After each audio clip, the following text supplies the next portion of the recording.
Ia o te whaatalofa ma whaafelo ia tu Samoa I lau whaafongamaua ma lau whaasasoga ni vanga o le hafiafi. Ia I le amataina fo I o le tātou porokalame o le Tautai I le tautua ma le unanga a lau BluTV I lona ofisa au tui manu kaunei a mantou iau te roa. E ni usira nei whaatalofa mo wholofatu Samoa ma lo le whalau ma lo fo I le ngā lulue ma lo whai o le whaiva ma lo le pale. Ia ma le tauata I le nei aso natu ia o le au tātou tini tau no o le si ui fo I o le nei vai aso I o na aso whai ngā luenga mo mantou I New Zealand au Sitalia whapea fo I Samoa walanga o le mantou te aso whaatasi ia I le whaitaunga o le kalena ia e mo tātou I Amerika Hawaii ia whapea fo I lama Amerika Samoa ia au te lo le tau waso tofili nei toi tasi ia malo le tautua tano malo le tautua malo le tautua e kalesia ia I whaiva wa te tofi ia ma whaamanu iai fo I tātou e le tua e se lava le tangata ia ma siona wala awina e me se fo I o siana taleni o mea alofa ia ua whaaupenga ina I tātou e le tua po whea la le tunu o whea fo I le whainga malo o whea fo I ia le whonga ele o lo whapeo na e maua mai ai lo leo le nei vanga fo o le whiawhi o le tau au na le lei Asiata Pio Vaoliko le whaua se e mai lungo le nfoa ia e tautua o tau se ia mai a foi ia se taimi o le tātou proklame le nei fiafi pa ia o Samoa ia na tafa te tele ia no no atuia ia e whaatini o aunga whaapai whaatini o tausala whaatini fo I o manaia e le ngafa tauli maina e le au whakaina fo I se leo vai ia o Asiata I le nei vanga o le fiafi o Samoa ia o le atunu o le toi mawhai o le puru mfuina se tanganta wa uma o na tofi o uma o na tofi tofa ioi e peio le la au tau o le tamaitai ia ua uma fo'i o na vai turuina ma tu'u ma tāmangaina ia awa fo'i le pai sina o le ngā luenga le atua whaatulou whioi o le tala le lei taitai wha ale malo whaatulou ia I taitai ngā awa fo'i ia le whai ngā malo le ngā te leo le official whamisinonga ma le bāle mene ia amata fo'i au whai ngā luenga le malo ma au whai ngā luenga tu'u ma oti kambani ese ia me se fu so o se fai pisidisi ma so se tangata fai ngā luenga nei lava taimi o maua mai li tātou proklame whaatalofa mo folo fatuai Asiata ioi wa umila u whaatalofa o na u fia fiolas Friday tau alunga I foi tiute ma faiva ma proklame whaatau o tole vai mai lava I la soka fua mai sio le proklame o le taute iai ia ma lo le folau afe mai lola u wha malo ia ma la u whaatalofa ia te o tau le taute ma futa mai lungo le proklame like, love and share. Share le tātou proklame le nei fo ia fiafi ia la tātou ioe tai au whaia I le whaalanginga I tasi o tau o wō mapaanga mamai a le tātou BluTV ma le Bluwave limited ta me se fo le tātou proklame o le Tautai whaatalo whātu o folo whātu ma whaamalo atu ma whaafetai atu I le fili o le nei au nanga vai ia e fai ma au ma tautu o lua oe le nei fui taimi ia awa fui lo tolo sila fio nisi o vaenga o no tutupu sa tutupu o le a tutupu e le nganta o ni usila nei Samoa ia a o nisi o tafa o le kilope atu Asia atu Europa ioe Melanesia Polynesia Micronesia Amerika Afrika I saute ia o fea lava Pasifika o lo e mafuta mai ai ma maua mai ia fa malo atu ia o tolu sa ile malo lungo le proklame ia ho ma paanga malo lava o mai sa e whainga ruenga po wa amata long weekend Nisi o vaenga fo I o le antitupu ma le tua o le tātou proklame o te fia whailo antu uma le tātou whaatalofa ai mai se fo I o le tūlanga ia ile amatanga o le tātou proklame nei ia o na tātou me ile sina tātou malolonga fo I mai o leo I le ofisa nei le fionga le minister o ngā luenga te tele ma ngā luenga wha ngā solo minister o malai lele minister o le vai minister o tūlanga o le LTA whela ua inga transportation minister o le shipping I tono Samoa ia a le talainga po o le sunga fo I pa le fionga ia Olo Fiti Vaai e mesela o lana au va ia na CEO e to lua CEO o le MWTI po o le matanga ruenga o ngā ruenga te tele, tono si o tātou tunu, ia ale whionga ia Fui Tupa'i, mau Simanu, ia le kanta fo ila ilea, o le vaa alua mai ma le whionga le CEO po le whaurulunga, o ngā ruenga po matanga ruenga o malaiva alele tono Samoa, ia le whionga ia Silimana'i Weta Solomona, o leo whaalalna, o leo le atou sila mai ai, ia e whaatala no antu lunga o tātou buklame no inga la, ai si leisa u kofe, ia me se fo i o sou no foanga le lei, ia e te mai moa mai ai le tātou buklame tau walunga o le nei vanga le aso Friday po le nei fo i vaiaso. Ai o nei vaenga tāu o le nei weekend, mo le silafia me se fo tātou news update. Tai au, toi fitau i le wala pisi ma le tātou o le peleki. O le ato e su e le auno le afi. Ma ne o le talonga le tai au le o le ata alo Eden Park. Ia tātou o kilani. Ona o le ala ato e o mai a Ausitalia. E to e klei ma le tātou malo le safa mai ua ave whaangau i e laufadi. Iau alango le whaamakalanga sa o ngangai. I le mai moa mai a Ausitalia ma i tātou e lango lagoina ma muli ta ia le talonga o le laka piuni. Fa mai ua ngaoi e le laufadi. Ia le latou siampini ma le ipu lea o le Bledisloe Cup le masani ona ta aloa i lava New Zealand Ausitalia. E uia la ua toe whaasima le ipu mo nei fo i tausanga e lua se furu ai tausanga. Talu ona o mia lava New Zealand le la ipu wha laulua lea ma Ausitalia. Ai o leo le atoe o mai lava Ausitalia ma le Wallabies. Ia seeking for revenge. Le au mai koe kau i masui le tūlanga lea. Le lau le anta aloi le malai au tū nei Eden Park au kilangi. Ia awana inga le joe le whewhia tai au le tau le fitu. Ia o le ato e su e le auro le afi. Ioi. Le si vaenga taua vave au le sa. Leo le ta aloi pe fusu ai. Ia le sunga ia lupe soli ai. La auli Joseph Parker. Ia ma le tama le o Joyce. Iyo, e longo winga o le Battle of the Jaws. O le kamo ma Jo. Iyo, Joseph Parker ta o le alo le juru. Ia, me se foi la o le kaka perkangia lea. Le ta alo i nai e whetauira wari e Manchester. I nai e nelangi. Pelitani, e loro winga. Ia, o tama ele pe kire nga saufa avave au po le whale limo le vaveo le sa. Ia a e loe oe te taule ono sai ma e le mauno afa pe a te ua tātou le manuia. Fa te tainga. Ma e le alu ai foi le lotu. Alu mo moe le loku ai record. Alu le i le lotu ave lau vi inga. Ia, fa momua. Ai record le lei pe tango e puk le ta alonga le fusuanga lea. Ia na e foi mai lea. A e faia le nā mea. E manu ma lo le tatu tama. Ia, sanga iane ai o le tai tau mwhenga foi o lalo le jiru.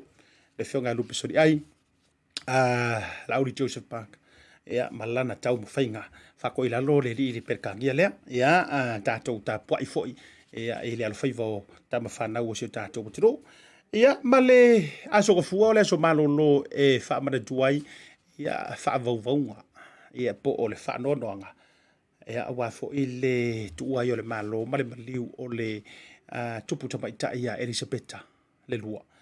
Ia le ua mawai o na pia uwha mawai. Ai o le a wha mana tui na ia New Zealand. Ia te lofo i ma Ausitalia. Ma diso malo le tau pulenga. Le asonga fua e avea o aso malo. Lo aso malo la maturo ngai long weekend. E umoronga rue ngongi. Ia long weekend na tulo fatu atatu tu e while aso lua. Ne disi na vaenga. Toi wha mana tual tu o le ai o le o te yeini tātou vaccinations passes. O le o toi mo mia ni na vaenga mo lo fai malanga tu i Samoa. Wale o toi mo bia tūlanga whapena. Mo ila tau le tu ofisiri mai e le whaamani nonga tūlanga le quarters, ma le toi te talaina ma vaenga o mai tātou visa manofu mau, toli matai mai le tātou porokalame le asolua, lea o le a toi apa mai e au mai le tātou loia, le tamaita i loia. Ia sia tu whaamoe, ia po o le whionga e matua mai vanu, ia e nāti toi va i lia ma whaamani no le tūlanga i le toi te talai, o le tātou se i foile o le kota, ia e me se foile le aso, e toe tāpuli ai, ia manisi o visa, le a whapeo fia malanga mai, ia tātou ainga mai Samoa. Nisi nau tātou update, e le vanga o le fiafi. La tātou atu le tātou malolonga, a fo i mele malolonga, whawhelo i le whioka le minister o ngā luenga, me se o lana au waa, whaululunga le mitanga luenga o ngā luenga, ma le whaululunga le mitanga luenga, o malai wa lele, i lunga o le tātou proclame le vanga o le fiafi.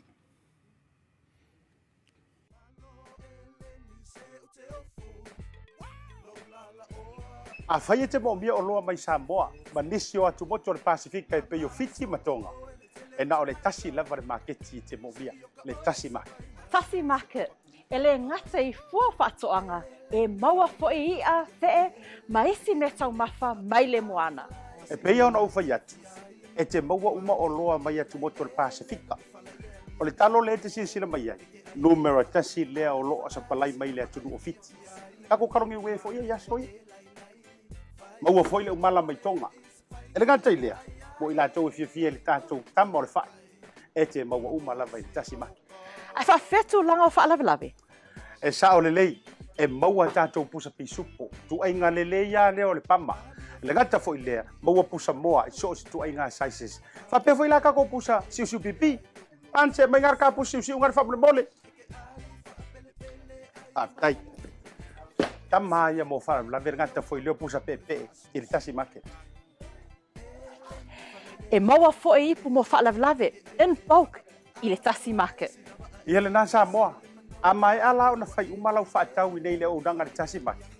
Aua nei e tu muli, ai alo whai nei o tātou ai ngai Samoa o le whea ngai Markoviti. E iai fo I le lātou o nanga ua tā ua le Monogram. E lafo ai tupe mo ai ngai Samoa e le ngata o nisi o atu moto le Pasifika. E tasi lava le no fuanga I te whai ai tūranga uma nei. Le Tasi Market, whale o loi Messi Road I West Auckland, a le ngata I leo Papakura I South Auckland. Can you be my wife?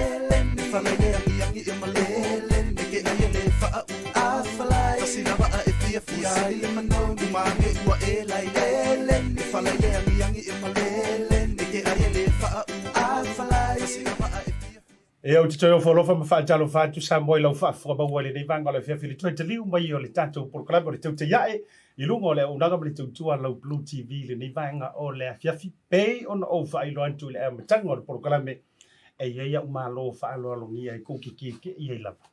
Ia le fwoi ua mamalu ai whaaitu I le oa le mātou ofisi nei. Ia o fwoi whailaunga ma le autule tō ua maru le whaama le oroniu o te whiawhia whailo antu Samoa. Lea ua mātou whaatasi I to tono le ofisa I le orungo re sume peo na masania. Ia ma le fionga I le minister o ngaluenga. Malanga mai Samoa. Ia malona au wa le fionga ia olo a foa Olo Fiti Vaai ke le suafa I tofe. Au ke fia ui le mātou suafa whaale ala tau ala ngai tau si pui asiata le I le proklame le nei. Ia le ngantai lea. Ia olo au mai le au wa malosi o le au wa folau o le fionga I le minister. Ia o le mate so tuli e peo le tala I le fono whaana whanua nei malai o le mai le ala taua ma le fionga le matua. Ia tupa'i tu lou le suafa fui. Ia awa fui peo la inga saan tuala. Ia ma to o tu isa vailu. Ia o le fionga fui tupa'i. Ia o le matua leo le mātou fui tu malo vai antu le sua la inga saan mo leoi. Ia ai te nande fui le whale se fono le atitongia. Ia ma le mamalu le ala taua alo fui o le lilo mayava. Ia a o le turimanu sa I fasala lo ngofusuang al kurimangu lang muanga ia wa mamalu mai foi ia le fio Silimana'i pa ia wale su le nofo ali o le mani toa ia fio mawala mala inga sa mawala vao fio fo le matua ia fa musili su taito me se yuli ma foi ali ia ma po fito le fale mali toa ma lo fa tu tanga o tangi fa talofa ma fo lo fantu lo to o va fo la lo fio kan minister ma CEOs au le leila. Hello, tai ama tango fie. Ai lo telenga Asiata Pio Vaoliko. Le fu fai mafonga o tato polo kalame ia fa talo fa tu fo I le fionga I le pole le fionga ia nai ia mo le mato wa vanoa. Ia o le am fai tato tantana noa. Ia po afonga ofisiri o le a ko mai a bako ma fionga ngai fa ulungo o mtanga ruenga tato malo. O falo fatu fo I mawhatalo fatu I le whaasaunga ma le pa ia maulunga se tātou o tunu. Lea ua le a tātou wewa I lunga le tātou BluTV I lana ala leo. I nei fo I yafi. Ia, ma lor se fua. Lange ma. Ia, talo whailau o fionga I le minister. Na tāwhiloa I Samoa. No vai atu e pei foi lele no vai pei te tau mamalu a fa minister yo tu langa lo ya ale o vai ku lau malanga mai le fa pe o se atari la titi o minister le io e malanga mai foi lele pu fa fo ina lo tala vo maro tau le pe o a eto I la tusi Whaftai ale whae ea. O te manatu pe te taunu o tawhi loa. Ia, ka kere o malo lo, le wako le lainga i ka konga. E pika ke fuli, fo, le nuko o mai ngai. Ia le po kau sui e ngai fōringa pe ua kau le makua kere. Alo, whaftai lau whionga le menesta. Mō le sila fia e Samoa e mai sore whasaunga le ne fia whiri porkalami. O le whionga i a Fui, po o le whionga i a Tupa'i, mau a Simanu. O ia o le CEO o le whaaurulunga o le MWTI po o ngā luenga te tele alo tāntou tu. A e kalangoa i ngā luenga kikele, po mua kauru mawhauwhau i awala. Ioi, o anti na e te tele tu tono o le tāntou tunu.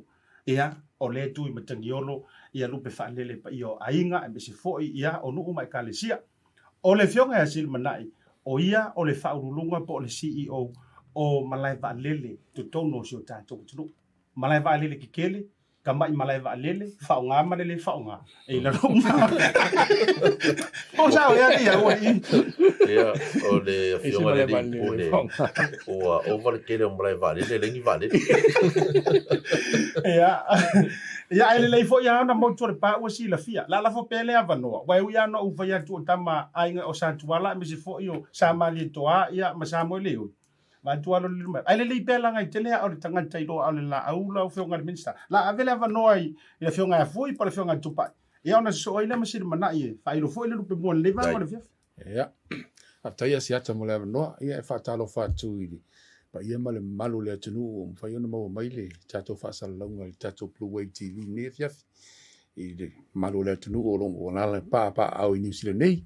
Ia tena ni foi tato i Samoa o lo mwhai ona mata mai le tato YouTube, ia ma benau na bau ai whaasala longa, ia whaafatai o leo o maua nei avanoa, o le mātou whainga malanga, alo fitarenga Asiata. Ia o le mau te awhia New Zealand nei, ia o tāpena ino le mātou malanga i kanata, ia o te tasi o whautanga te le o le organisation ta o le IKO, o le vaenga le e pūleha me o whamalanga inga i rungo le ea, le lai te te whono ele whionga le minsta, ia ma o ua tangata whatau wa ai lango i le mātou malanga i mātou te elua vai aso le mātou whono, whaatino i kanata.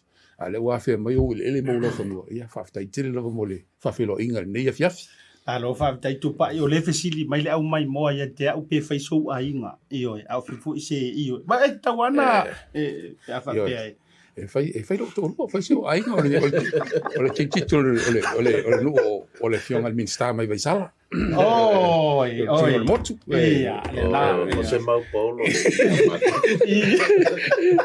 Ia ka ngō ia upu whawa po o le tiawa ia upo. O ke tiawa i le whionga o. Ia, ia tā foi le whiora ngā wha, ia me se foi, ia o le aloli. E tuno la to lua, ia ngale o to fone me tau lo niu. Ia, Silimana'i. Ia, whaftai mula wanoa whionga, Asiata, ia whaftai foi, mo whanti au nona tu i o me tau studio mana ia. Ai, talangona na ua umuna whamtala tu ma Fui le winga mata whainga mlanga, ia ai whaftai le mula wanoa nia fiafi. Alo whaafitai. Ia o fisiri ai kasi wai o le porokarami nei, se e tele i aunga whaapae ma me o tēnei ti talapa. O le fisiri mai pe vaise ainga o le songa e Silimana'i Weta Solomona, mo le silafia. Ia ele le alu whai loari i ke ua kua inga ue le makou. Ia, whaifunto.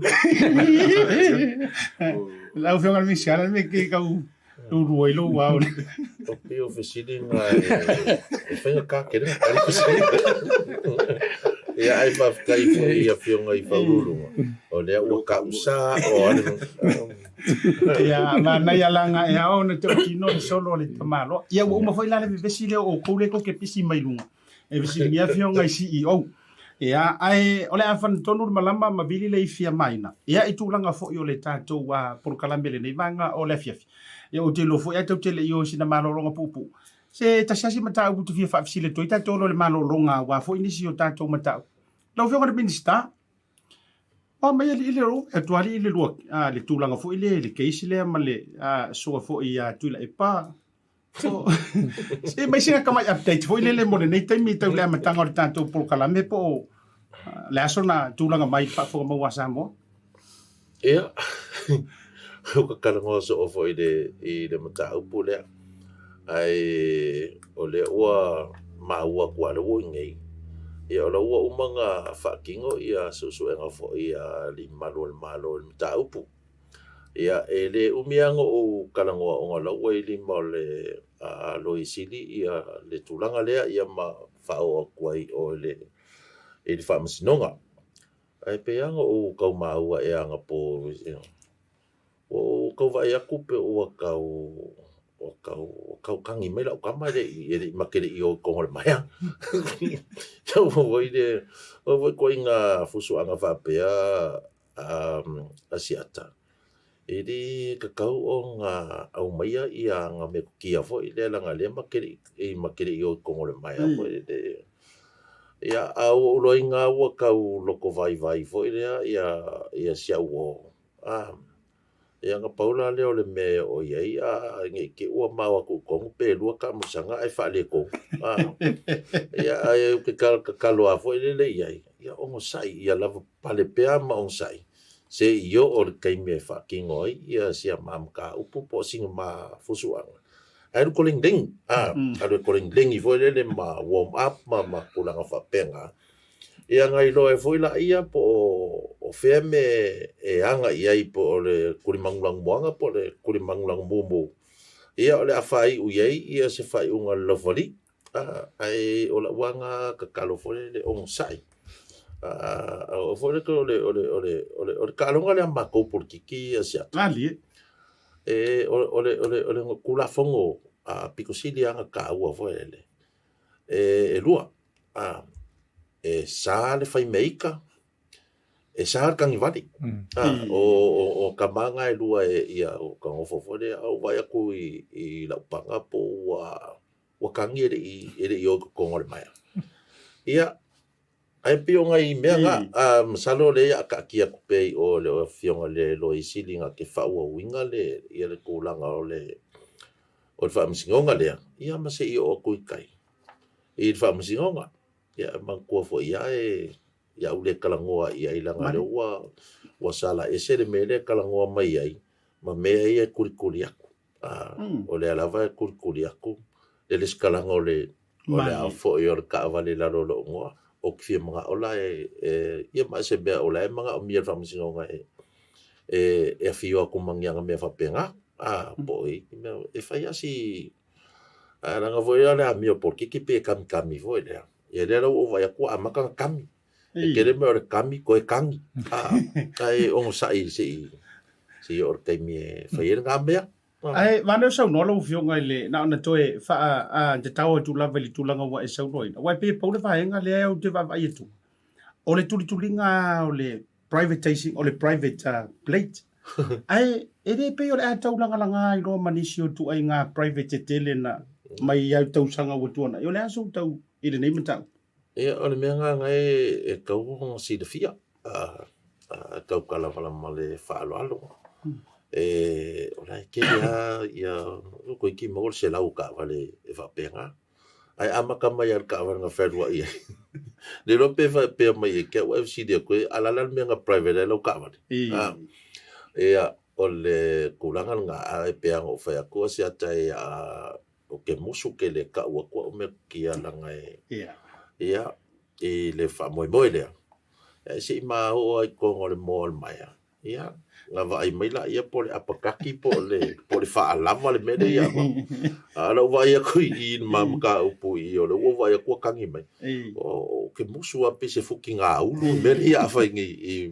ai fa manta fa pete o to tami mai tua fa ia mo fa lo fu le la wa le so mai luma vai ngata fa pete o to tami mai tua van tu fo e te no tau to ai so muri pe la se o le ke man ko inga nga interview foi po o luanga I vai asuka luai el ke me foi le nga fa mga ko le la ko pong sa e le sia so pong sa o le la ko pong sa te mi tau fasile to foi nga le o le ke man ko nga sa nga foi le au mayangi se faka ma se fa ke siango e ko o sa ilingo la me ko ngula lo I lalo kula fongo e la le o ke fia ia sa fa pe ia e se ke mi fa pe nga e kami mai ko e fa ka mai ko ia ka si e ma ko o ke ru ese lo mal falo lo Makualo ka maua what?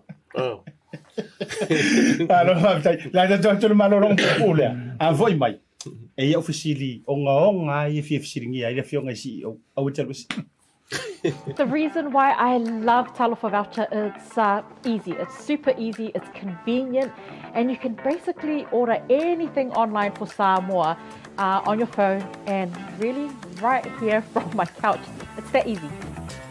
You just go to www.pacific40.com and then you select from a variety of services that's available on Pacific 40.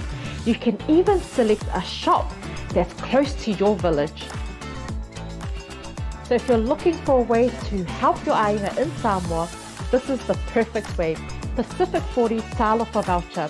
For you, for me, for Samoa.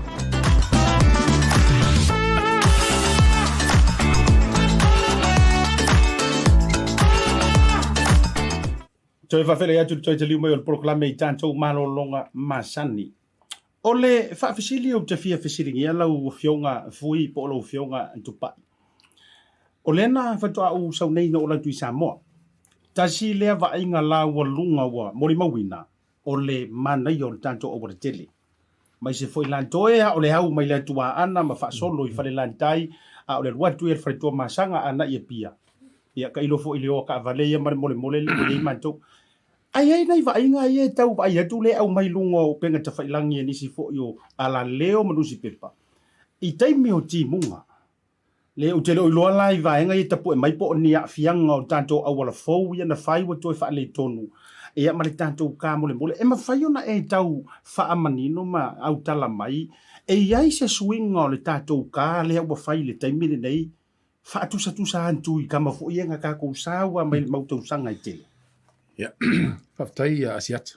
O e sauno tonu ale mea na whai sauno anga le minsta na talanoa I tatou konkarate ro whatino ina ngā luenga ia. O le naunga le ue I le tatou mtanga luenga ia mese fo I le fionga le minsta. Ia whai ngā luenga, whai I specifications ie avatu I whatino ina o ngā luenga. La fala o uma foi na manino ale sauna nga ministara o fai foi uma la uma na mai foi tato au fai wala tato kon karate fai mele de fatino to de avatu ele nga lenga fai ia o la o isi si mo au la pe tatia mo tulanga ia io no le fatino le ia nga lenga o tulanga ia I kako I tato tama tato mena la fo mana ia standard se e fatino nei ngā luenga. Le foi la o matou ngā lue o ngā luenga nei o lai fai atu I o ile malai valele. O ngā luenga o lai fund le World Bank. O World Bank wala ia foi ana ia standards e tau na usia e foi e tatou au fai ngā luenga. Ia me se lava le o le mea lava le tutu ni matai. O tatou kon karate ro fatino ngā luenga. O le mele sa ia so ia watu lo lava la wala tolua aso fa aso lima aso timo. Ia amatolo na Koe fo ia le mele sa ia. O mela na le tamu le mato nga lue temine. Ia oni to tupu mela le fo manino al fam talanga na sa no ai minsta. Pe le vaso ente needing sa wa respect. Follow I tato nga mutai e yo vatu. Ia na vai la to o se nga venga pus me fa pena. Pe o tulanga na le o tulanga io standards ma me uma le vatu la o level na ia al finga level tato fatino ingo tato nga venga pe o mena le sa fale ton ia le la ngau il mtanga venga ina ia fo ia le tulanga le Ba lo faftai Tupa'i po lo fionga fui. Au tai ia le tulanga le. Em fai fo ona fa lo tele se fina ngaro le fionga minsta. Au tu mena ofisiringi lo fionga le fa ulunga o le mtanga luenga.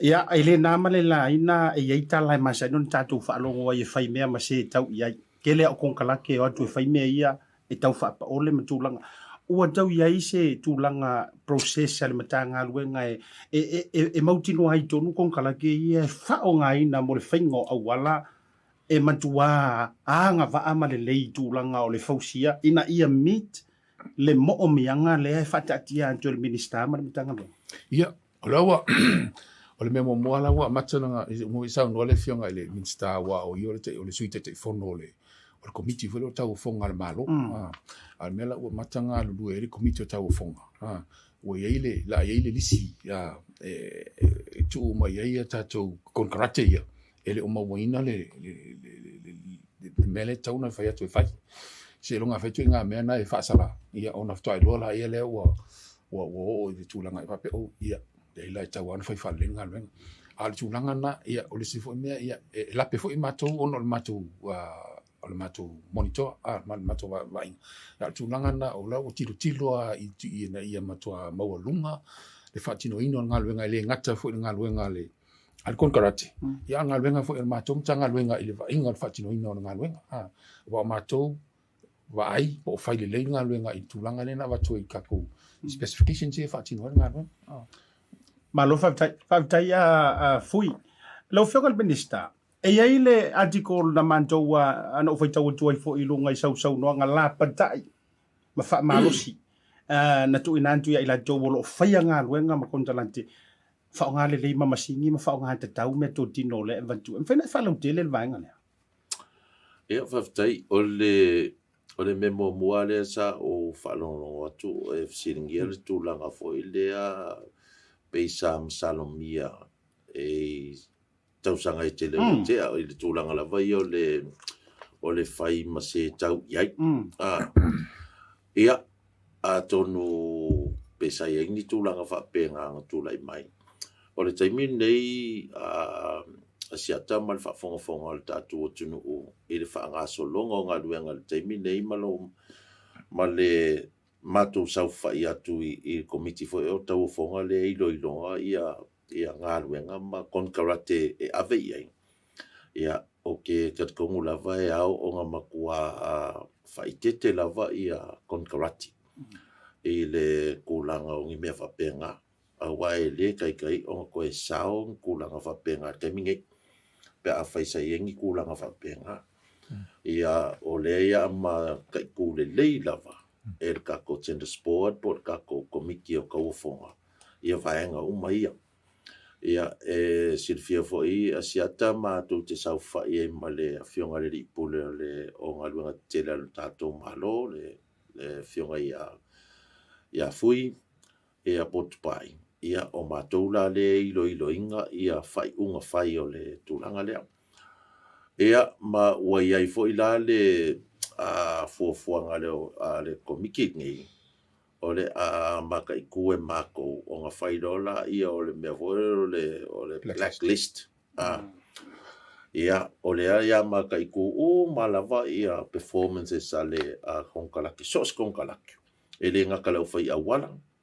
O le au faifale o le alava le ia monitor le ia kulava e ka komiki le o tau fonga ia e fale kongu lau performance ia nga mai le o lau sunga ku ulo i le disi lea o le disi la lea masalo po le lua kausanga ke malolo le ia ke pushing off ele ko qualify e ke tenda i konga ngalwenga mai ale fai al mea ngai le fo ia fa fika udi lea ia pe a fo ia mai kau ia le mamalo tatu tunu i ka ko wala ia fa ia le ia awala e fai mafaka i a waile nga wala fo e ke le a maisi nga duenga fo ia mau nga duenga e au o nga maka i ku le ia perform le ia kon kala ke nga lengi e le la ki kupe ia va ku konge ia mai kau a fo ile ka ko me ia so ia ava pese por ho po se pu fo le awala vatul fa fonga la tunu e fa kumu ia ko aka ma vo le fakil la okay lo le awala le ka ia lu lalo va ko mangi ngai ma vo le kamalanga e le akole lu va ia so awo ko le anga fo o le mea nga asiata ma le fa fonga le ku o lea ia alu ia mako fa mo le va inga nga wenga nga ele o se mele le mele o le kokongi a kur fa ngore pula ngi va ia so o kulesi va ia so ko kokongi fo me sa fa alu ku pe ke le tuno la o ka bale ia fo ile pula nga fo Realty ma fa ia la ka inga le la patai lava ia kon kalaki ia la ko masingi fo ile compact machine for ia e fa kom ki pele le fa au le ia professional finger ka kongan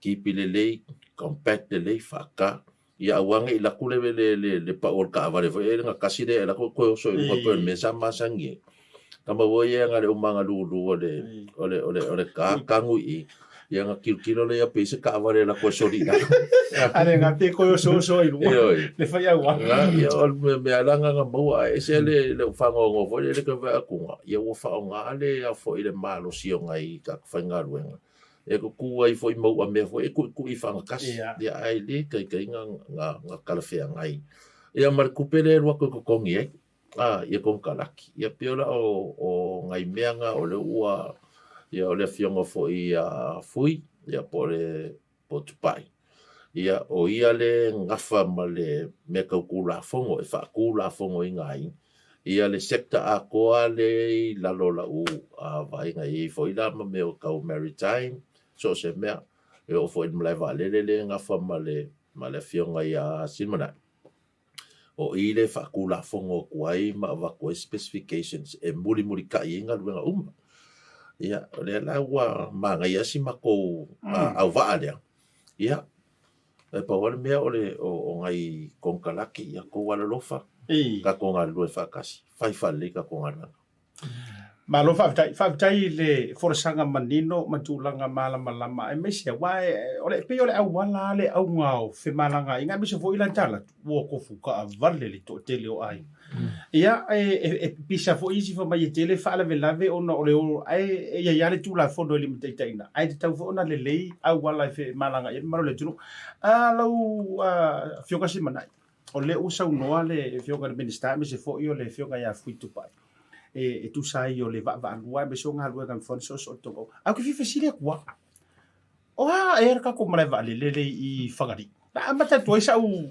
fa fesi o se fore kele o kanga kai fitong ya I fa so yo tua o yo lan to fi ngalo ai le la lo fisili sa o ku e tanga to lo fa u o se fe ka ko male va le na yo na tu lang ma sim fa de sa no yo fio Ja, faftai mala mo le fafsiri, faftai fa mala no le fionga, Asiata ia o ke longa la ko o fangalia la sa la se fi. O sa fa nga la vale vai tangi la ton to amata fo lua fa male ivan to fa nga mai a sa ina lo ko le Samoa le provincia na vai tangi. I mai ala lua fa male ivan o me to sanga nta puni le lua sui. Sa fa tino la vai me ka o audit safety audits fo le mtanga renga. Lenga sa fa tino la Pacific Aviation Safety Office. Ia nas futa sang. Ia Samoa inspectors o la SFA ia manai.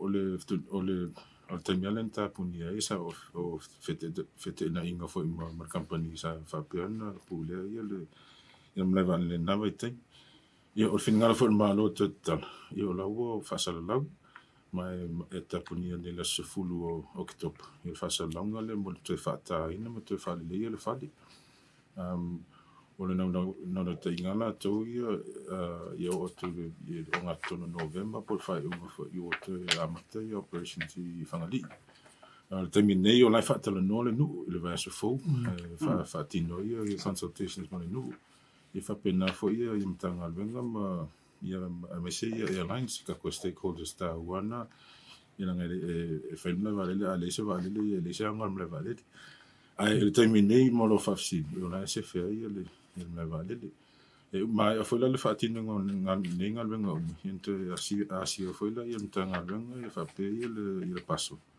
e te me fese li poti pola ni sime e ono fa popo foi fa atili se fe ia me vale ma lo fa tai au tato ia le tu lango le saunga le mu le malai vale o pa vai tu fo ile to tele o fina ngalo fe fa so ai rungo penga te failang ia me sini so ila to te lo ia fio fo fangati I matulang ia I fo inisi le ngate fia I fo inisi le na male line e pe fa le o fia le tulanga la fa pe to te tala now e mai la to tango to tilo po hani mafu anga ta wa la o nisi la to mai o le safety fo ile o le safety o le malaiva le ka matulanga le tame o le safety le ono pa u va lele o te fia fa fisiria o fingi va le pa u karu mai na faile nei malaiva le fa malanga pe e te taona fisiri ngi tu langal o fia e ngi ma ngi va le o pa u I fangali I lava ia ma fa ina ai ia le mato fale vai maunga matulanga fa plena dalu ona faile nei malaiva le lo fionga si o ja fa sta no si talwale tala no le na va le tasi le tasi vale le fale tu na fangdi o vale la wal waku au o fosi foi la tu lo ile yo ala le fale tu tau le practice masanya na tu ya tu vale le wal bre lo tu mala e tu fo ye fale o ya ai na tasi le accident sa fa ma winda fo le tanu mai le operation ala tu mala le fitus full Malo fa tai lo winga la o la walunga le tulanga ia o le judgmental ala na o le famsinonga na ia le pailake ia mre tulanga i le tau mre fa nga ngolo na ma fa vantu le a tulanga i le saunga le mu mre mamaru lo te lo le tulu i tafa tafane o fangali o te lo saunga le mu o tau maua se tala mai ni fa tala noanga ma le fio anga a fio tau li fa ia lo la tau finangano ya asiata le pen ta o le solu la so fo le fa tala no fo le nu ia na do fo le plani finangano fo malo fa tai la da do malo longa pupule a foi mai la ka ko sia sil blai va le kwa ya lipaka por la stala. The Color Shop in Maota can brighten up every aspect of your life, from interior to exterior. You can change the look of any project you have, from auto to home, around the yard, and everywhere else. Bring color to life with our selection of the best paint. Come check us out, because we're more than just paint. We got bush knives and a whole lot more. We're the folks that will help you kick that drab right out. So come into the Color Shop in Maota. Call us on 25577 or 21527. Drop an email to cs.creston@gmail.com. Ya, te fataro fatu Samoa te te liu mai yo le tanto por kalame. Ya o ba wai leva no ma le fionga minister mara na au va. Ya wai pe o le fatu le.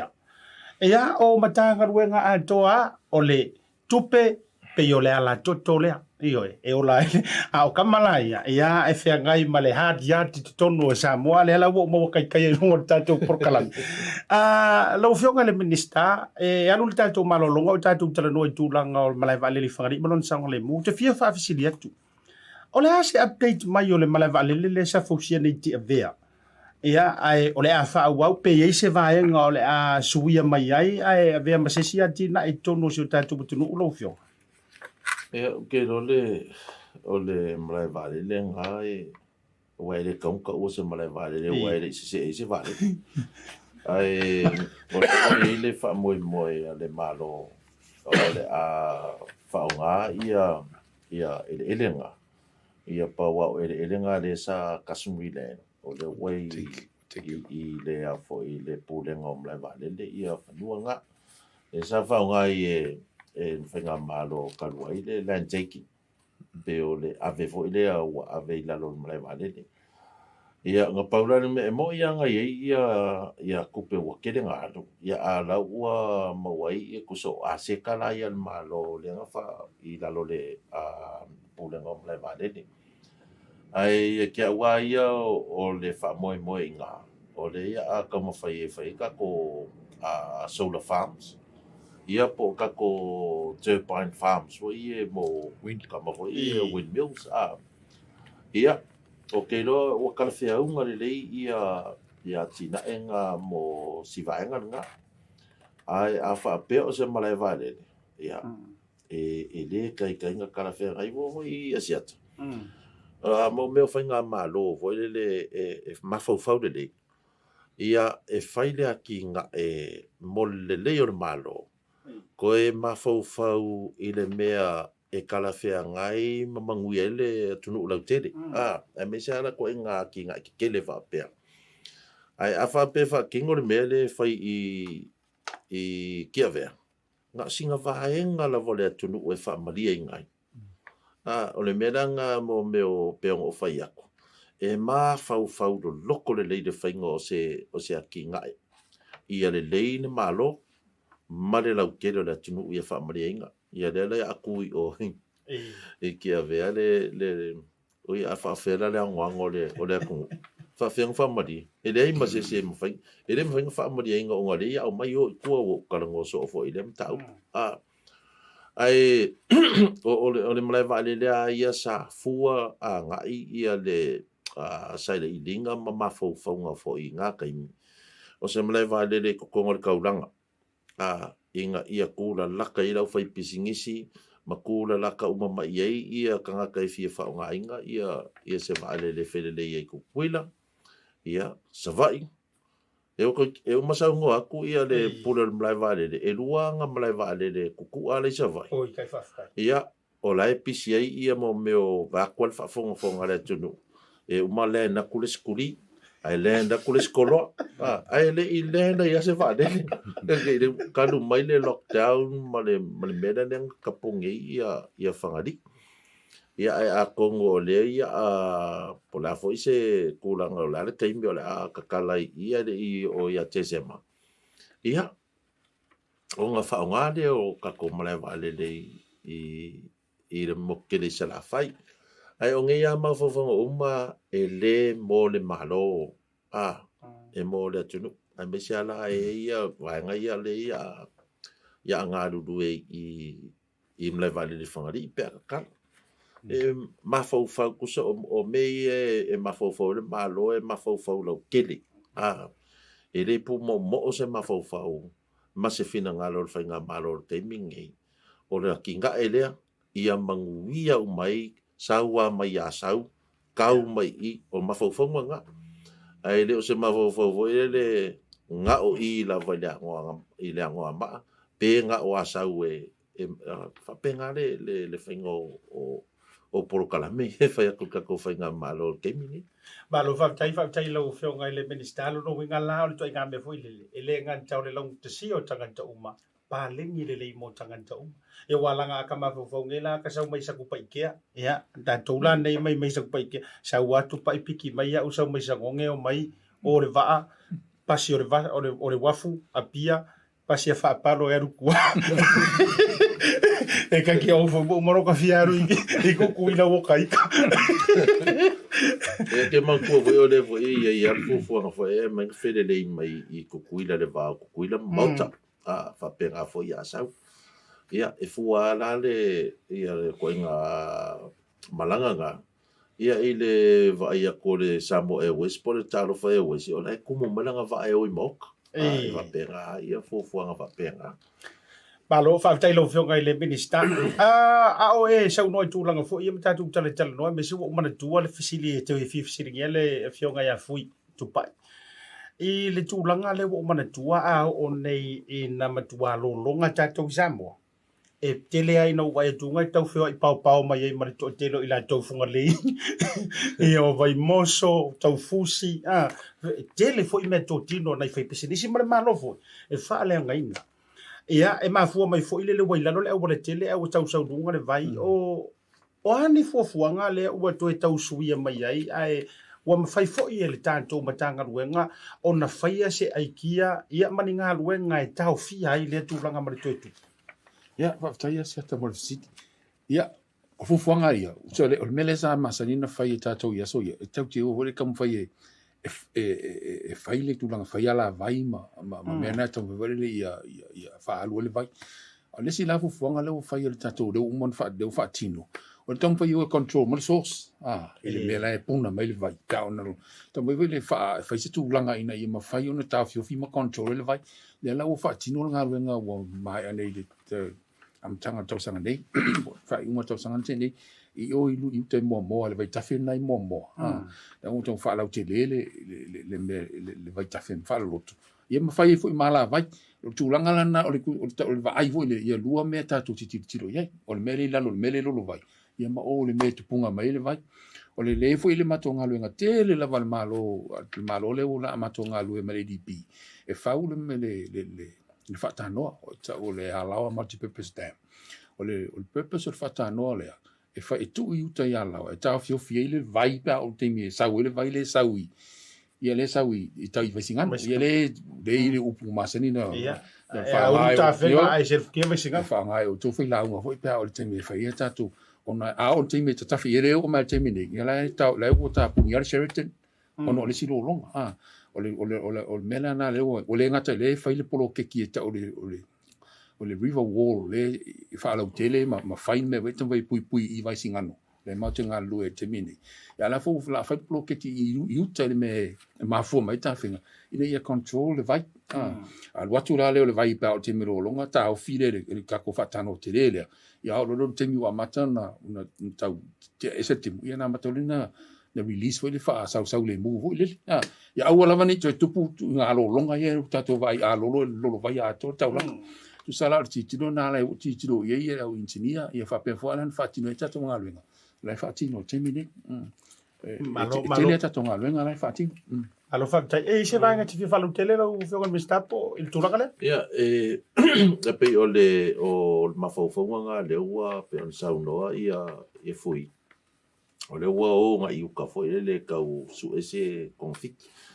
o ngala o lalo I ka kaulanga e flat tale mea foi le mafai o nga ai bes ele mafai o nga kafe le vai foi le e nga ngai de sami ai me se ara pe o kai me sua mai de kai e o manko foi ngai ko fosi ma fonga lei e sua lor kai e la ko ale sami nga iuka o le mo lalo Peila o kulanga la masange foi o ko ale vai o ngo fiko ai le sua merkai markau kafe aku te me o kimunga peila o ngala sa kausa iri o ke mon mawinga la vale masalo la mon mawina foi le tunu ule le fai un kausa ke ngi o ke mi kimunga nga ia ele I kele singa vai kele se vai foi le nga ko ai ko markaulanga o nga fucking nga luenga le I le afo I le vai dei moa le o mang fa lo kom fa ya la vai ma la fo wa ka fisa o mai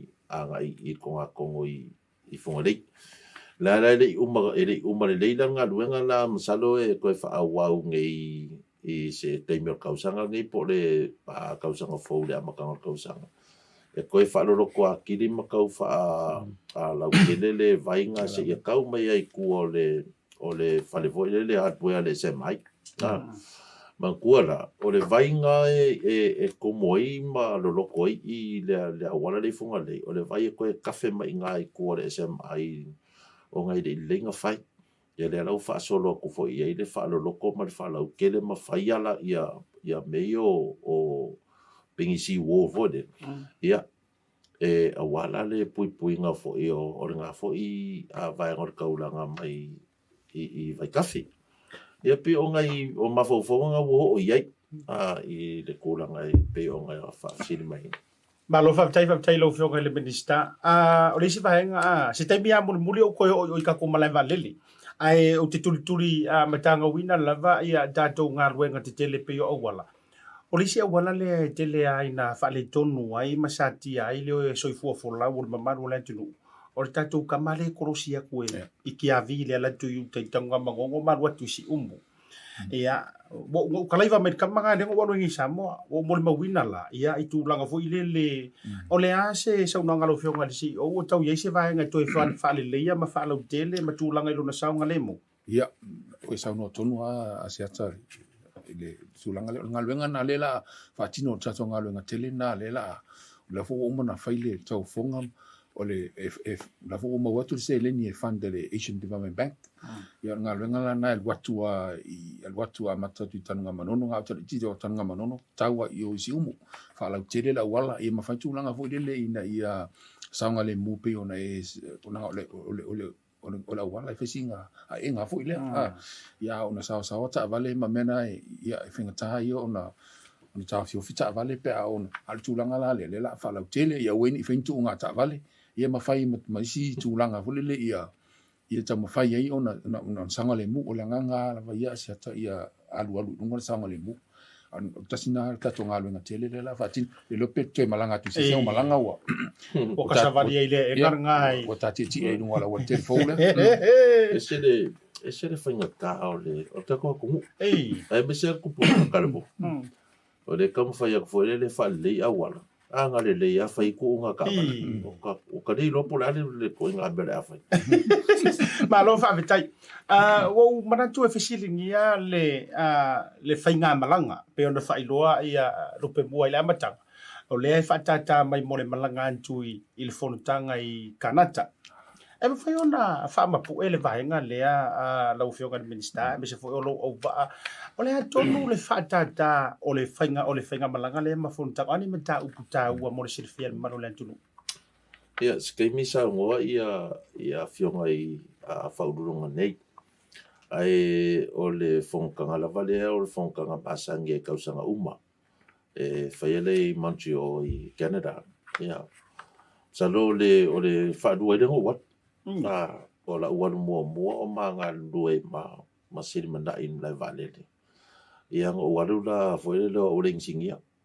Ia le wo ula ko nge ia le wo ula ko fa ka va fo ia ai o me masangia ia o kalkalangoa la vai ile si ki o me ka kula fongo pe o me fonanga o le malanga I fo ile fionga ia fui ngi kula nga fo o fa kula fongo ingo fe malanga ingo o valele ia o le kula nga fo sa ngole mo mala valele me sea ia mo me o whaungai ngō masingi mo kūranga whapenga.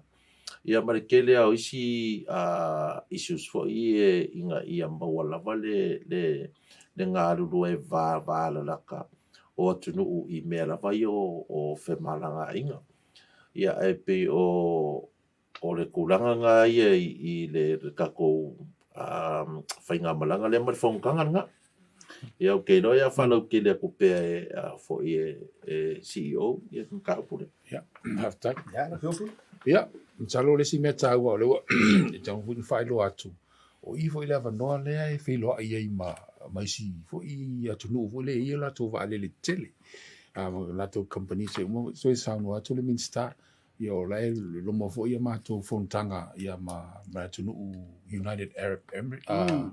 Ia mātou te ia le lato leo lato wa le Emirates ia mai si atu nu foi le lo la ile lato mafau foi le e fia fele atu I o tato atu nu fa ngale va no le e pe tasi na me e wai o la foi e mai foi minsta ia atu nu I fono le wai a lo tu langa le tal no ino o me foi o fe malanga inga I va atu nu ia u tal no lo lunga le level ta le bilateral level Ia tama matua la o fionga I minsta e tal no mele finga o fa malienga ma me fa bena ia te pe sa no le o fionga pe se e sa no lo fionga minsta wala o le walu le talane o matou fia o le la tau matanga mai le Emirates le Samoa o le va mua le lo fia ke e foi masin manga Ia o le mele ia mako o ma saingia vaenga le inga o au mai le malienga fo ia le fionga le tamaitai palmia ma le kapeneta.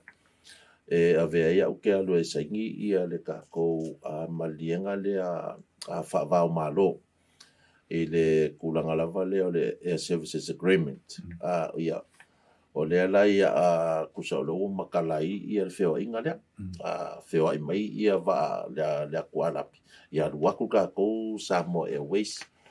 Ai fuala le la ua maua lea vangoa mo lako e karusanga mai e loa. E a vakurola se lai senge fo i lea.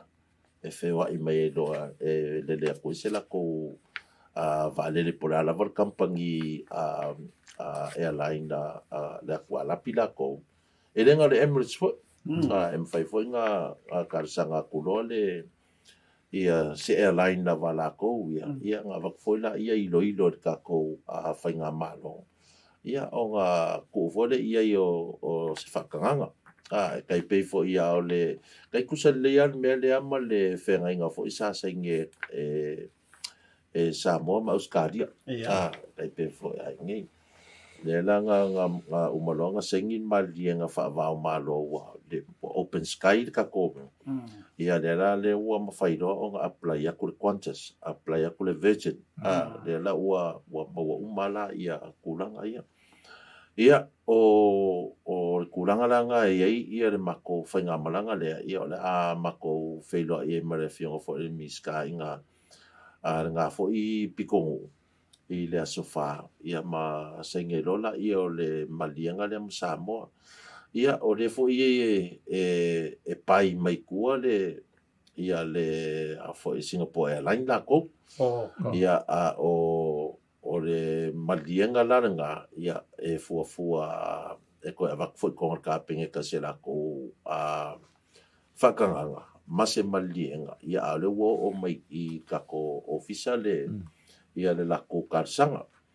Ia, e renga ka fo ilai I le vaenga lea.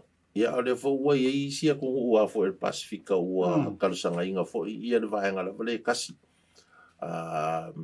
po tuvalu tuvalu ma Kiribati ia o le ala nga faiala ukala o le ala faiala ukala i se fa se malia ngal palmia la fionga vo te mai palmia ma le ma kapeneta ai wo lo ma fo idea ai dar ka ko vale le ska ko vale la po al mingi o lo le ka mai vale le ia o mai ka mai tuvalu ma e fit mai dar ka ko vale po ia Saura ko ngi sila po Australia pio ngai mafofo nga o le a baku e mafuai o le wo fia manga o ai ia ku nga la ai kinga o e ui mai I Samoa manga I ngi sila ma Australia ia e pio wo o la fam kala nga foi le o ke mingi asia kallo lo fi mai o aku I le fia fai pa anga ma Samoa ke mingi ai se lo ko fia ai Wow, ila leia ma waila vango ko lisi kena ko lisi kele me feo so fa itolo yai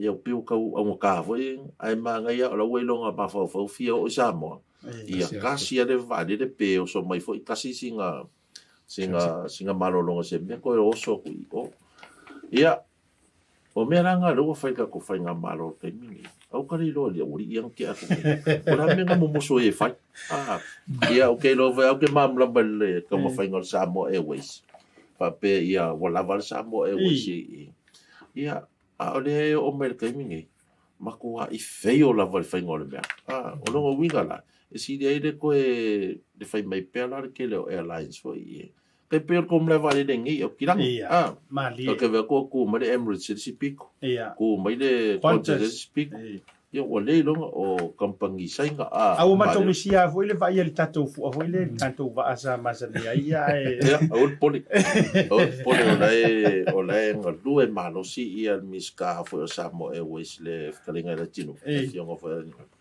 ko kiki ka ko va ai sanga ko pola sanga me ko kia le malo fa telo fio ia la tala ko fa popo tol me le sa no ile fio ngal minister o service agreements ngi it works both ways le to le Emirates ia ma fa na le tato sole ia fa pe ala pe le boni stato vale le amosta to vale le policy tool fata usama ia o mo fa la yo tala no wa agreements ngale ma Australia Dele atu Qantas male Virgin ia pe le meta tok pa ole a dele foi matanto e te tala tu tanto fai nga paanga ia ole a dele foi la to Tupa'i matula ka pene lo fio ngai le faru no ma vale o te vai tu la vai lau fa foga mare to o telefonu le fio minister me se fo yo ole fio ngai fui tu la o tatu tala noi ole a so finangalo I le tau ai o le vaenga lea o le tele o vale le te tau ona tu lau ele ma fai malanga tu ia tatou ma fufuanga pei ona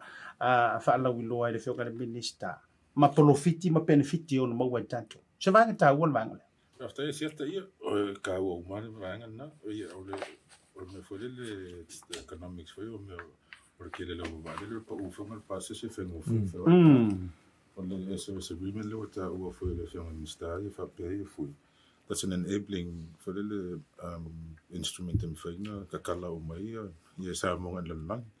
Yeah, so a lot of access, you put over your cow or passes if you are in your pena. But passes la tele tanga ta fainga ruenga wa te lo la tau 24/7 nei mal operational mal valele pe fa pe tu lang ole pisi pe yo manto ia I nei alu fa solo anto mal valele le to isi tu lang ole sia te fa mo le mal valele ta to I fele lo lu fu fa fitu asul ba fa me ori ka ko mal valele fai ka pe mo ia ko ori valele oye mo mia la ni tanto vale lang ele ngata foi valele lo afesa mo ia le kolosi mai o kilangi alo I the West Coast of America e fa un afere lo is an alternate for le mo in fa Bluwave tup ma lo fa vitai e a o sa no le fio ka minister ole ngaru ka mo sa ni usila o fa ngaru nga sa ule loading ale mala vale le I Matole International ngai ma ko kamanga o palala sa lo tu sa mo te li lo pena la tu le sina mi on fa a man to no ai o te malama le ia la i operation to the ground handling ale malai valele na ua whangasoro le package ma matolo ringa i lungo komanda slabo po ana i tua ma le tāua le winga na lautara i le pisi lea ma le whantāua ina ia me se foi o le lena pa o kupe a New Zealand i landing fees ma tūlanga whabena ia e sa o ia ka kalai ka whai a kori Silimana'i Sa o le no fio. me se le whantāua ina ia ona o le tātou taimi la whatu i lau fionga i le minister mo foi le nei ava no le tātou whasoa ia po ani si fuafuanga ele nganta o vaenga o tātou talanoina ia po ia nisi nai fuafuanga mo le anga i luma ele toi na male la ina o le fato a savali le luo tau sanga o le no fai a o mtua tele tulanga o mafai ona feli o ina ma alualu i luma i tulanga tau atina tele manga luenga lo tātou atino lau fio ia faftai okay lo le o alava ia mafaufaunga fo ile alka ko fainga malo ngai male afio Tautai palmia male ka peneta ai pe lava e lima tamatau lava ia fionga i faululunga mtanga luenga le whakauinga ia o le mera le i mako kaimingi ia wo umal mera sa fai le whainga malo kalu ai o le kafsida kwa fai mai se kalango o le se whakalango mala mako la le kaimingi ia wad le ako le ia kulanga i pe o mga mia ai o lo ka okong i se fuanga fo ile wo umanga whakakia ko le ngalue ia fionga fo i faululunga i le kulanga le ka ko polokeki le wafu ya sau ma ola fo i le wafu fo la nga o se wafu fo i le e whaanganga mo le mo transshipments mo me olo fo i o mai i koe aveisia kongo mai o le kulanga nga o le ka kia i le wafu nga ma o lo fifausia i fo i se mea ka o le se slipway koso ai ia ngi vakikele lava ia mo le afo i le mo le whaalelea mo le koe whaalelea po maintenance fo ia wal gaming e pe anga o fiki mo kukuila le e mea ia yo foi lai va whangoka me va penga o le la wo kilo kulanga o revenue sal malo e maua mai ai ia kasinga o fuafuanga ia o le si fuafuanga le sa le ko mai lava ngo kilo yen tanga ruenga ia o le kako a wala fo ile o pispisai mo fo i mai vai kolo ai i songi ia o le sa mako ka whakarungo inga fo ile malo ia pangi mako malanga fo ile nga i o ngai masinga o kea ia mau fia ia pangi la ko kifsosoangi mai i le ngaluenga nga ia o whanga solo fo ila ia kulang o feasibility studies ia ma whaavao malo ia mafufuanga whaavao malo ia ai kongo e koe mamau ai manguir nga ki ngai ia pi o ngai vaenga lava nga mor kei mingei ia ai pe ang o fai ako le lava e ka kia kula vai faulunga maka ngaluenga ma maka fai ngaluenga ile la ko fa kingo e va vei onga kaula o fa moi makingo mai ia kinga fa pe ma lo fa tai lo fionga le minister e la ofisili muli au ke vesili ai i do fionga i CEO ai o la ofisili le sa ofisili ai fo ile CEO le fionga le anto le shippings ia o la ofisili ai fo ia ulua e tau alungai ia le tulanga o le tatou whaatalonga le nevanga o le fiafi ia mātou ia tunu i whafo le mātou whaalongologo atu mare mai tau tala ave au mai i suinga o le malo whamai o le tasi o tangata e matua whaafai ngata ana sui o fionga i CEO mai le suinga nga i le whainga malo fo ia ele le ia nga tonu manu o le fisili lau amatatu ia ile matua o le mai tu malo le fionga ia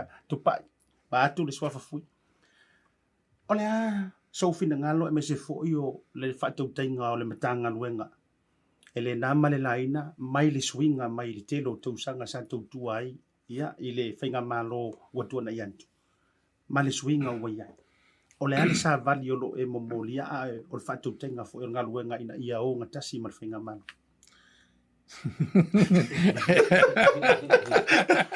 ia tai tu salo ai fo io Silimana'i e mau le tali langa wa Ia o so ele le vatele na o amata una o to o te mo ni ia o te watu lo o so fenga malo ai asiata watu lo fitalinga o lo manino la vale de tula fon le mandate le PSC le pule tanga twenga ngal malo your allegiance is to the government of the day o le fenga malo lo tu mai fenga malo na te o na ia o le ngangana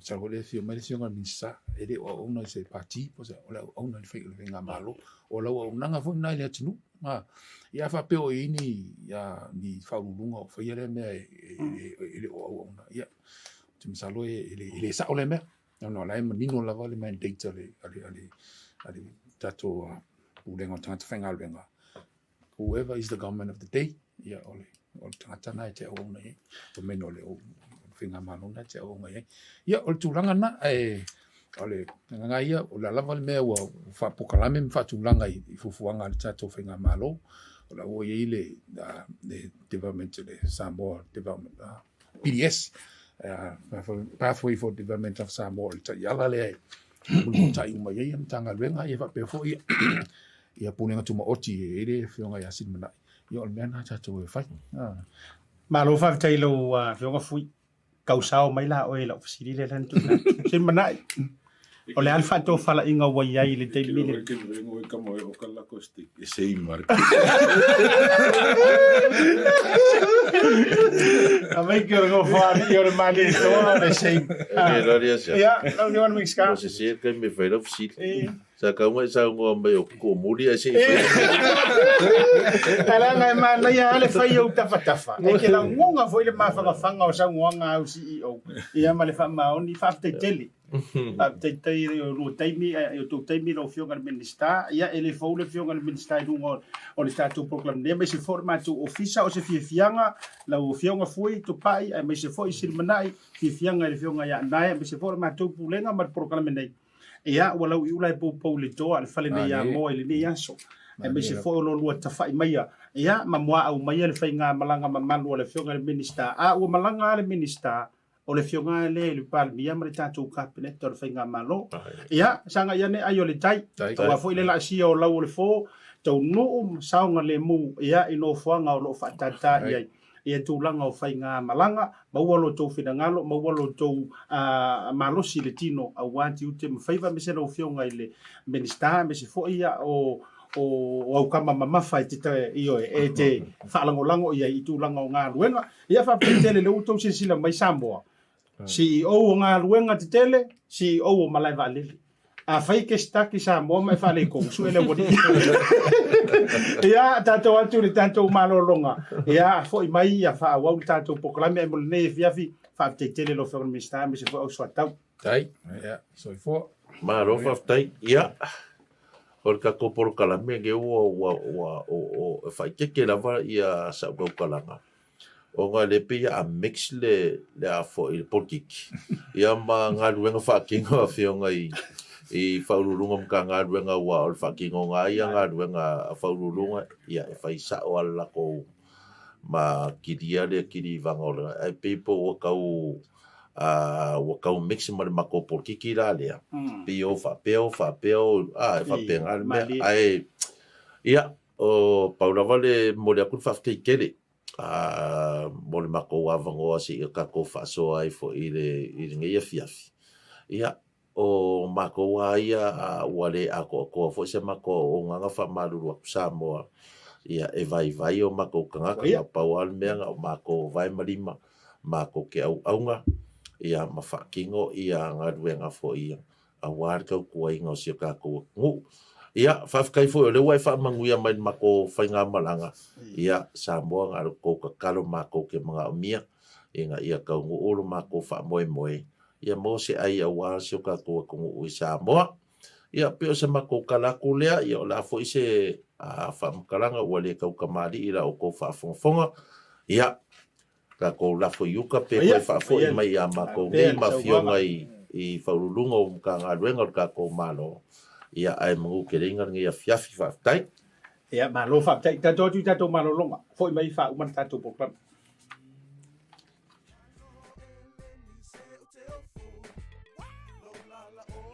A whaia te mo mia o loa mai Samoa, ma nisi o atu moto le Pasifika e Pio Fiti Matonga. E na o le tasi lava le maketi te mo mia, le Tasi Market. Tasi Market, e le ngata I fua whatoanga, e maua fo'i ia te ma isi me tau mafa mai le moana. E peia ona uwhai atu, e te maua uma o loa mai atu moto le Pasifika. O le talo le te sila mai ai, numero tasi lea o loa sa palai mai le atu o fiti. Kako karongi ue fo'i ia soi. Maua fo'i le umala mai tonga. E le ngata I lea, mo I lātou e fia le tātou tama o le whae. E te maua umala vai Tasi Market. Ai whawhetu langa o whaalawelawe. E sa o le lei, e maua tātou pusa pisupo. Tu ainga le lei ia leo le pama. Le ngata fo'i lea, maua pusa moa, I so si tu ainga sizes. Whapea fo'i la kako pusa siu pipi. Anse mai ngar ka pusa siu ngar whapule mole. Tai. Tama ia mo whara, la ver ngata fo'i leo pusa pepe, I le Tasi Market. E maua fo'i ipu mo whaalawelawe, in bulk, I le Tasi Market. Ia le nā Samoa, a mai ala o na whai umalau whaatau I nei le o nanga le Tasi Market. Aua nei e tu muli, ai alofa I nei o tātou ainga I Samoa o le whea ngai markoviti. E iai fo'i le lātou o nanga ua tā ua le MoneyGram. E lafo ai tupe mo ainga I Samoa e le ngata o nisi o atu moto le Pasifika. E tasi lava le no fuanga I te whaia ai tūranga uma nei. Le Tasi Market, whale o loi Messi Road I West Auckland, a le ngata I leo papakura I South-Auckland. Can you be my wife?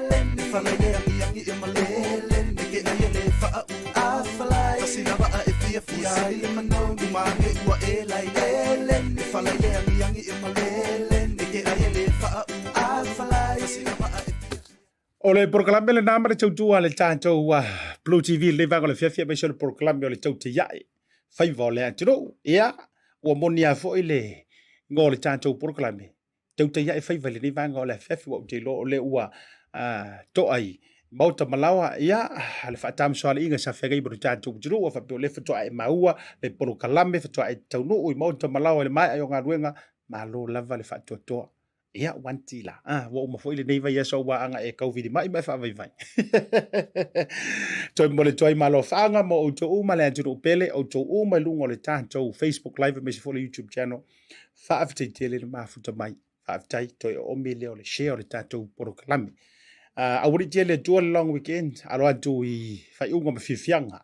Fa mali Ioe a whapeo le alu tā whaonga, ia me se fo le fia fia diso I lungo le wala, ia ma ngātu mo whainga malolonga me tā whaonga o le long weekend, ia au ma le tua I mea tātou te whaia, fili ma le tua I mea tātou te whaia.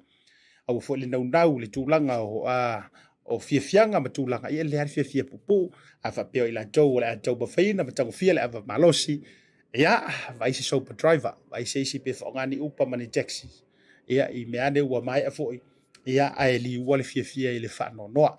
Tai e tua I le tua lo tau soifua. Ia ele nei fo I long weekend. Tātou whiloa I le whao wino le proklame o le tautai ai le asolua o le vai asofou. Ia ma whaatala doa ai ia le whionga tamaita ilo ia matua mai vanu. Sia tu whaboe a wātu langa tau immigration sa ngate lea o le tūlanga tātou quotas. Scheme le ua toi te tala mo tātou tangata mai Samoa. Ia le voua, sa whao ti leu tu le whaimea I le tātou proklame ma le whionga le minister ngā uwa. E sere kingo le leiko e au le leo CEO. Le whionga ia Fui Tupa'i. Mau Simanu ia le ngante lea o le whionga ia Silimana'i Weta Solomona. Ia I runga o le proklame o se whamunianga foi. Ma se whiwhianga o le tau unanga vivai me se foi o le tautua le tātou BluTV. Maua le ava noa ia whea mai lo tātou office nei. Manuia le talonga le Black Slash o taiao. Manuia le talonga fusuanga alo whaiva o le whionga ia lupe sori ai Joseph Park. Ia, manuia foi ia talonga foi o le awhianga iai nisi o tātou tama whanau manisi lava o talonga o lo e muritai iai. Sili o mea uma tātou rotu umai le asa. Tau au na le nei Asiata Pio Vaoliko. Wha tofa atu soifua mai manuia.